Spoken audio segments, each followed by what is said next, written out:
React ಇಂಟರ್ವ್ಯೂಲ್ಲಿ ಈ ಕ್ವಶನ್ನ ಕೇಳ್ತಾರೆ. So ಇಲ್ಲೊಂದು ಯೂಸ್ ಎಫೆಕ್ಟ್ ತೊಗೊಂಡಿದ್ದೀನಿ. ಇಲ್ಲಿ ಡಿಪೆಂಡೆನ್ಸಿಲಿ ಎಂಟಿ ಆಬ್ಜೆಕ್ಟ್ ಕೊಟ್ಟಿದ್ದೀನಿ ಆ್ಯಂಡ್ ಇಲ್ಲೊಂದು ಸ್ಟೇಟ್ ಇದೆ. ಇದಕ್ಕೆ ಕೌಂಟ್ ವೇರಿಯಬಲ್ ಅಸೈನ್ ಮಾಡಿ ಎವ್ರಿ ಟೈಮ್ ಈ ಬಟನ್ ಕ್ಲಿಕ್ ಮಾಡಿದಾಗ ಕೌಂಟ್ನ ಇಂಕ್ರಿಮೆಂಟ್ ಮಾಡ್ತಾ ಇದ್ದೀನಿ. ಸೊ ಎವ್ರಿ ಟೈಮ್ ಈ ಬಟನ್ ಕ್ಲಿಕ್ ಆದಾಗ ಇದು ಕನ್ಸೋಲ್ ಆಗುತ್ತಾ ಇಲ್ವಾ ಅಂತ ಕೇಳ್ತಾರೆ. ಯಾಕಂದರೆ ಇದು ಡಿಪೆಂಡೆನ್ಸಿ ಪಾಸೇ ಮಾಡಿಲ್ಲ, ಎಂಟಿ ಆಬ್ಜೆಕ್ಟ್ ಕೊಟ್ಟಿದ್ದೀವಿ.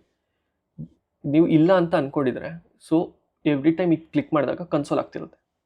ಯಾಕೆ ಅಂದರೆ ಇದು ಎಂಟಿ ಆಬ್ಜೆಕ್ಟ್ ಎವ್ರಿ ಟೈಮ್ ರೆಂಡರ್ ಆದಾಗ ಕೋಡು ಸೊ ಇಂಕ್ರಿಮೆಂಟ್ ಮಾಡಿ ರೆಂಡರ್ ಆಗುತ್ತಲ್ಲ, ಆವಾಗ every time object new reference create ಮಾಡುತ್ತೆ. ಸೊ ನಿಮಗೆ ಜಾವಾ ಸ್ಕ್ರಿಪ್ಟಲ್ಲಿ ಗೊತ್ತಿಲ್ಲ ಅಂದರೆ ಆಬ್ಜೆಕ್ಟು ಯಾವಾಗಲೂ ಒಂದು ನ್ಯೂ ರೆಫರೆನ್ಸಲ್ಲಿ ಕ್ರಿಯೇಟ್ ಆಗುತ್ತೆ, ಹೊಸ ನೋಡೋಕ್ಕೆ ಸೇಮ್ ಇರುತ್ತೆ. So A is equal to bracket and also B is equal to bracket ಅಂತ ಕೊಟ್ಟು ಇದು ಎರಡೂ ಕಂಪೇರ್ ಮಾಡಿದ್ರೆ A is equal to B ನಮಗೆ ಫಾಲ್ಸ್ ಬರುತ್ತೆ ನೋಡಿ. ಬಟ್ 3 ಇಸ್ ಈಕ್ವಲ್ ಟು 3 ಅಂತ ಕೊಟ್ಟರೆ ಇದು ಪ್ರಿಮಿಟಿವ್ ಟೈಪ್ಸ್ ಆಗಿರೋದ್ರಿಂದ ಇದು ಟ್ರೂ ಅಂತ ಬರುತ್ತೆ. ಸೊ ಇದು ರೆಫರೆನ್ಸ್ ಚೆಕ್ ಮಾಡೋದ್ರಿಂದ ಎವ್ರಿ ಟೈಮ್ ರೆಂಡರ್ ಆದಾಗ ಆಬ್ಜೆಕ್ಟು ನ್ಯೂ ರೆಫರೆನ್ಸ್ ಕ್ರಿಯೇಟ್ ಮಾಡುತ್ತೆ. ಸೊ ರಿಯಾಕ್ಟ್ ಏನು ಅಂದ್ಕೊಡುತ್ತೆ, ಡಿಪೆಂಡೆನ್ಸಿ ಚೇಂಜ್ ಆಗಿದೆ ಅಂದ್ಬಿಟ್ಟು ಅದು ಯೂಸ್ ಎಫೆಕ್ಟ್ನ ರನ್ ಮಾಡುತ್ತೆ.